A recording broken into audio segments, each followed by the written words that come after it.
Every guitar over the course of its life is going to need something called a neck reset. Now that's to counteract the massive amount of tension on the strings over the years. It's going to pull the angle of the neck upward, and you can't actually lower the action low enough by lowering the saddle, and you can't just adjust the truss rod to get it back in place. So therefore you need to take the neck off and adjust the angle.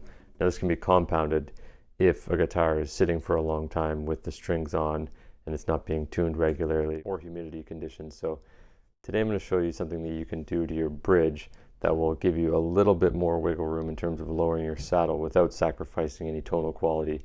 And then another thing that you can do to actually increase the vibration transfer between the strings and your soundboard. I'm Dave with Stringing It Together, and let's dive in.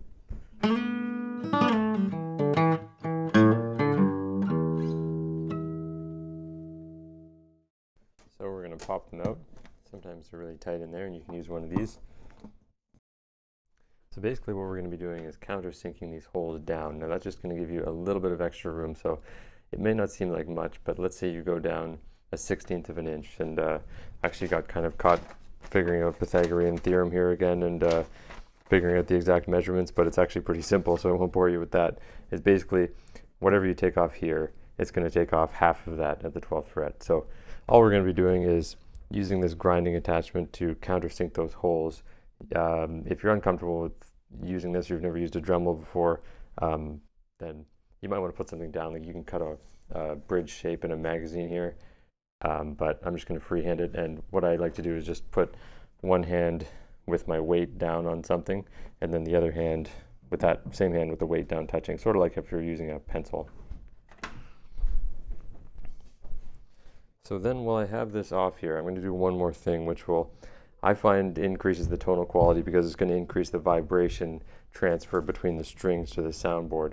And some guitars already come with this, but most of them don't. And if you look down, if you shine a light from underneath the holes here, you'll know whether you have it or not, because on the top there's this little slot here, but that slot doesn't extend all the way down to the bottom, and therefore the ball end of the string is just resting against the edge of that hole.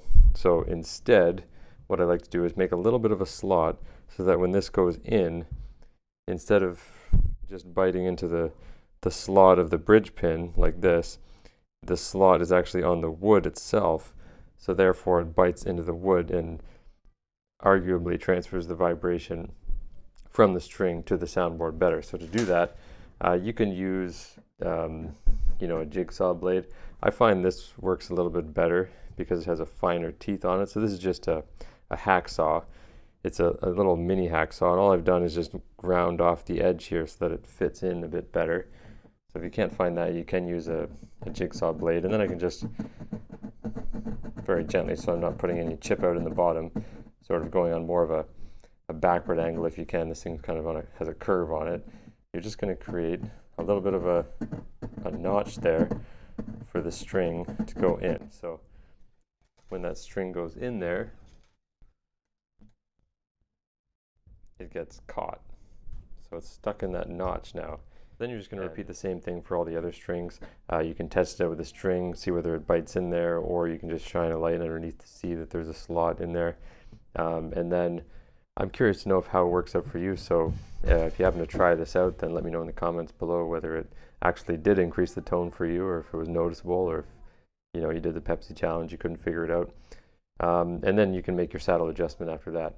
Also, you want to keep in mind that anytime you want to lower the action on your guitar, you're going to have to take a look at your frets to make sure that they're all perfectly level and seated. There's no frets popping up. So if you want to learn more about that, then you can check out the description below. Follow the link for Foolproof Fretwork, put in your email, and you can get that course for free. It'll show you how to level one fret at a time in sort of a beginner-friendly way. That's why I call it Foolproof Fretwork. So check that out, and I think that's all for now. Give this a thumbs up, hit subscribe, all that stuff, and I'll see you next week.